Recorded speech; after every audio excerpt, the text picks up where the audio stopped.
நம்முடைய எம்எல்ஏக்கு எண்ணிக்கை எவ்வளவுன்னு கேட்டீங்கன்னா 97. ஆக 97 இந்த 22 இதை கூட்டி பார்த்தா என்ன சொல்லுங்க பாப்போம். இதையெல்லாம் நாம நினைத்து பார்க்க வேண்டும். எந்தெந்த மாறுதல்கள் நடந்து கொண்டிருக்கிறது உலகத்தில், மோடிக்கு என்ன ஸ்தானம் ஏற்பட்டிருக்கிறது, நாட்டுக்கு எந்த விதமான ஒரு உயர்வு ஏற்பட்டிருக்கிறது என்பதெல்லாம் நாம் பார்க்க வேண்டும். ஏதோ ஒரு கட்சி அரசியல் அல்ல, இது நாடு சம்பந்தப்பட்ட அரசியல். இதையெல்லாம் நாம் மனதில் வைத்து இந்த அரசு செய்திருக்கிற முடிவுகள் இருக்கிறதே, அவசரமான முடிவுகள் என்று கூறினார்களே, காலந்தாழ்த்தப்பட்ட முடிவுகள் இப்போ நடந்து கொண்டிருக்கிறது. அவசரமாக எடுக்கவில்லை, அவசியமாக எடுக்கப்பட்ட முடிவுகள். 1992 90 நினைக்கிறேன், கரசேவையில் ஜெயலலிதா 91 ஜெயலலிதா ஒரு முடிவு எடுத்தாங்க. பெரும்பான்மை மக்களுடைய உணர்வுகளை மதிக்கக்கூடிய அரசியல் தேவை. அதை தான் பிஜேபி செய்தது. அது அன்றிலிருந்து இன்று வரைக்கும் நடக்கவில்லை, அது தாமதம் இல்லை. அதே போல் இந்த சிட்டிசன்ஷிப் அமெண்ட்மெண்ட் ஆக்டை பற்றி ஒரு பொய்யான ஒரு தகவல்கள் பரவுகிறது. அதை பற்றிய துக்ளக்கள் விவரமாக எழுதியிருக்கிறேன். தமிழ்நாட்டை பொறுத்த வரைக்கும் 2 முக்கியமான விஷயம் நான் கூற வேண்டும். சில்லறை அமைப்புகளுடைய அட்டகாசம் அதிகமாகி கொண்டிருக்கிறது. கன்னியாகுமரியில் பட்டப்பகலில் ஒரு போலீஸ் இன்ஸ்பெக்டர் கொலை செய்யப்பட்டிருக்கிறார். தமிழகம் வாய்மூடி இருக்கிறது. இதை வேறு ஒரு மதத்தவர், அந்த மதத்தவரை சேர்ந்தவராக இருந்தால் தமிழ்நாடு என்ன ஆகியிருக்கு தெரியுமா? இந்த கட்சிகள்லாம் வாய்மூடி இருக்குமா? சரி, அப்படி இருக்கலாமா? அதே போல இலங்கை பயங்கரவாதம் தமிழ்நாட்டில் தான் திட்டமிடப்பட்டது என்கிறது வெளியில் வந்திருக்கிறது. தமிழ்நாட்டு போலீஸே இதை கூறியிருக்கிறது. தீவிரவாதிகள் மசூதிகளை கைப்பற்றுகிறார்கள் என்று முஸ்லீம்களே புகார்கள் கொடுத்திருக்கிறார்கள். அதை அரசு சட்டை செய்யாமல் இருக்கிறது. பேராபத்து நடந்து கொண்டிருக்கிறது. மவுண்ட் ரோட்டில் இருக்க மசூதிகள் எல்லாம் தீவிரவாதிகள் கைப்பற்றுகிறார்கள் என்று அந்தந்த மசூதிக்காரர்களே புகார் கொடுத்திருக்கிறார்கள் 2016-17. அதை சட்டை செய்யாமல், இதெல்லாம் ஒரு புகைந்து கொண்டிருக்கிற ஒரு விஷயம். அது மூலமாகத்தான் இந்த தீவிரவாதிகள் உருவாகிறார்கள், போலீஸ்காரர்களை கொள்கிறார்கள், பாம் வைக்கிறார்கள். இந்த கோலத்தை போட்டு, இந்த விஷ கோலம், அது சாதாரண கோலம் அல்ல. அந்த அம்மா 48 முறை வெளிநாட்டுக்கு போயிருக்காங்க. பாகிஸ்தானுக்கு திருட்டுத்தனமாக போயிருக்காங்க. அவங்க வெளிநாட்டுக்கு போன செலவுகள் மாத்திரம் 10 கோடி ரூபாய் ஆகியிருக்கும். அவங்க பாகிஸ்தானுக்கு குரல் கொடுக்கும் பத்திரிகையாளர் சங்கத்தில் இருக்காங்க. அவங்க மார்கழி கோலம் போட்டாங்களா? இதையெல்லாம் உறுதியான ஒரு அரசு இதையெல்லாம் கட்டுப்பாட்டுக்குள் கொண்டு வரவில்லை என்றால் தமிழ்நாட்டினுடைய அதனுடைய பாதுகாப்புக்கு பேராபத்து இருக்கிறது என்று நாம் உணர வேண்டும். இறுதியாக தமிழ்நாட்டினுடைய 2 கழகங்கள், அதை 2 பற்றியும் நாம் பலமுறை எழுதியிருக்கிறோம். ஒன்று நாத்திகவாதம், மறைமுக தேசிய எதிர்ப்புவாதம், குடும்ப ஊழல், குடும்ப அரசியல். இன்னொன்று இதிலெல்லாம் விடுபட்டிருக்கிறது. அது லஞ்சத்தில் 2க்கும் வித்தியாசம் கிடையாது. எது கூடன்னு தூக்கு போட்டு பார்க்க முடியாது. மோடி நம்ம ஜின்பிங்கோட பேசி கொண்டிருக்கிறார். ஒரு பிரிக் மீட்டிங் போது சொன்னால் நம்மக்கிட்ட எல்லா பிரச்சனையும் இருக்குது. பார்டர் பிரச்சனை இருக்குது, பொருளாதார பிரச்சனை இருக்குது, பாகிஸ்தான் பிரச்சனை இருக்குது, அமெரிக்கா பிரச்சனை இருக்குது, ஜப்பான் பிரச்சனை இருக்குது. நம்மக்கிட்ட அந்த பிரச்சனையெல்லாம் இருக்கத்தான் போகிறது. ஆனால் நம்ம இப்போ ஒருவருக்கு பக்கத்தில் இருக்கோம். இந்த அரசியலையெல்லாம் விட்டு ஒரு 2 நாள் மனம் விட்டு மற்ற விஷயங்களை பேச முடியுமா என்று கேட்டார். அதுக்கு ஆதாரம் என்னவென்றால், முதல்ல மோடி வெற்றி பெற்றவுடன் முதல் ஃபோன் கால் நான் இருந்தேன். அப்போது அந்த சமயத்தில் வந்தது ஜின்பிங் கிட்டேருந்து தான் வந்தது. அவர் உங்களோட பேசணுன்றார். அவர் டிரான்ஸ்லேட்டரே கிடையாது. குஜராத் பவனில் இருக்கார், பதவி ஏற்றுக்கொள்ளவில்லை. யாரையோ பிடித்து கொண்டு வந்து அவர் என்ன பேசினார்னாக்கா, நான் உங்கள் ஊருக்கு வருகிற முதல் வெளிநாட்டு தலைவர் நானாகத்தான் இருக்க வேண்டும் என்று கூறினார் ஜின்பிங். ஏதோ ஒன்று சைனாவை உந்துகிறது நம்முடன் நெருக்குவதற்கு. இது ஒரு முக்கியமான விஷயம். ஒரு பெரிய மாறுதல் நடந்து கொண்டிருக்கிறது. அதற்கு பிறகு அவர் இங்கே வந்தபோது சொன்னாரா, உங்கள் கிராமத்துக்கு போகணும்னு சொன்னார். மோடியினுடைய கிராமத்துக்கு போகணும்னு யார் கூறியது? ஜின்பிங். அதற்கு காரணம் என்னவென்றால், ஹுவன்சாங் 7வது நூற்றாண்டில் மோடியினுடைய கிராமத்துக்கு போயிருக்கிறார். அந்த ஹுவன்சாங் ஜின்பிங் கிராமத்தை சேர்ந்தவர். அதனால் உங்கள் ஊருக்கு போகணும்னு சொல்லி அந்த ஊருக்கு போக முடியல அவரால். காரணம் என்னவென்றால், ஹெலிகாப்டரில் தான் போகணும், ஹெலிகாப்டரில் போக முடியாது என்பதனால அதுக்கு ஆடியோ விஷுவல் எல்லாம் எடுத்து அவருக்கு காண்பித்தார்களாம். அப்படித்தான் அவர்களுக்குள்ள ஒரு நெருக்கம் துவங்கியது. அரசியலுக்கு அப்பாற்பட்டு, இன்றைய அரசியலுக்கு அப்பாற்பட்டு, கட்டாயங்களுக்கு அப்பாற்பட்டு ஒரு பெரிய ஒரு உறவு. அதை வச்சு மோடி என்ன சொன்னாரா, நம்ம 2 பேரும் ஏன் தனியாக கொஞ்சம் நேரம் செலவு பண்ணக்கூடாது, நிச்சயமாக பண்ணலாம், ஆனால் முதல்ல எங்கள் கிராமத்துக்கு நீங்கள் வரணும்னு சொன்னாராம். அதான் ஊகனில் நடந்த மீட்டிங். அங்கே போய் அந்த ஹுவன்சாங்கினுடைய அந்த புத்த விகாரத்துக்கு முதல் முறை அப்போ தான் போகிறாராம் ஜின்பிங். இதுவரை நான் போனதே கிடையாது, கம்யூனிஸ்ட் ஆனதுனால எங்கள் அப்பா இதுக்குள்ளே போக அனுமதிக்கல, உங்களோட சேர்ந்து தான் போகிறேன் என்று கூறினார். எந்த அளவுக்கு உணர்வுகள் வளருகிறது பாருங்கள். அப்புறம் சொன்னாரா, என்ன நீங்கள் அழைக்க அங்கே என்ன ஆச்சு, அந்த ஊகனில் இங்கே மகாபலிபுரத்துலேருந்து போன ஒரு லிங்கம் கண்டுபிடிக்கப்பட்டது. அதனால தான் மகாபலிபுரத்துக்கு வந்தார். நான் சொன்னேன், நீங்கள் இப்படிலாம் தோள் தட்டிலாம் பேசுகிறீங்களே, என்ன மொழியில் பேசுவீங்க? நான் ஹிந்தியில் பேசுவேன், அவர் சைனா மொழியில் பேசுவார் அப்படின்னு. எப்படி சார் நீங்கள் புரிஞ்சுக்கிறீங்க அப்படின்னாக்க, எங்கள் ஆள் ஒருத்தர் பார்த்தாலே புரியும், இருந்தால் கூட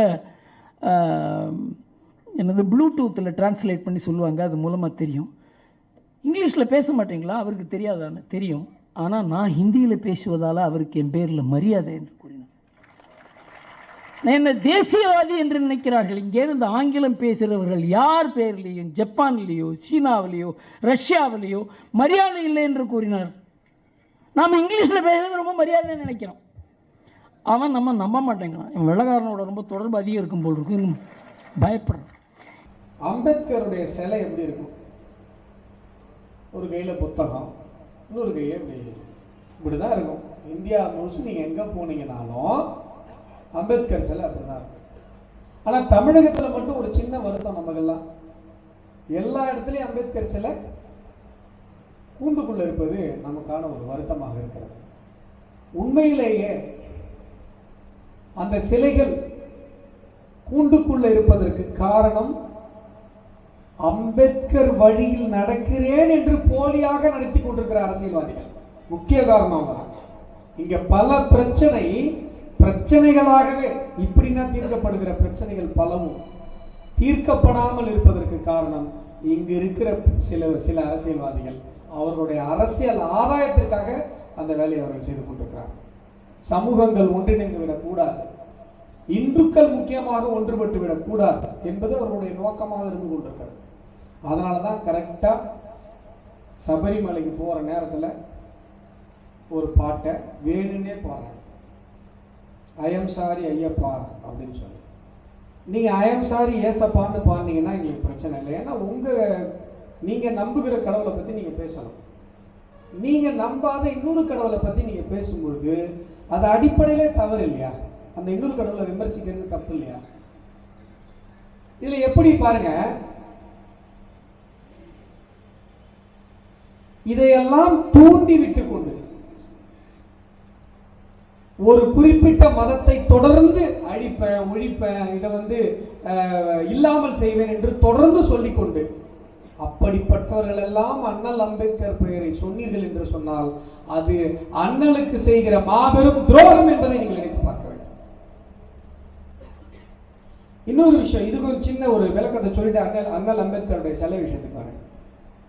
இந்திய தத்துவவாதிகள், இந்துத்துவவாதிகள் அண்ணல் அம்பேத்கரை பத்தி பேசும்போதெல்லாம் அவங்க சொல்லுவாங்க, நீங்க ஏன் பேசுறீங்க? இந்தியாவில் ஒரு கட்சிக்கு அம்பேத்கர் அவர்களுடைய புகழை பாடுவதற்கு உரிமை இருக்கிறது என்று சொன்னால் பாரதிய ஜனதா கட்சிக்கு மட்டும்தான் இருக்கு, வேற யாருக்கும் கிடையாது தமிழகத்தில், இந்தியாவில்.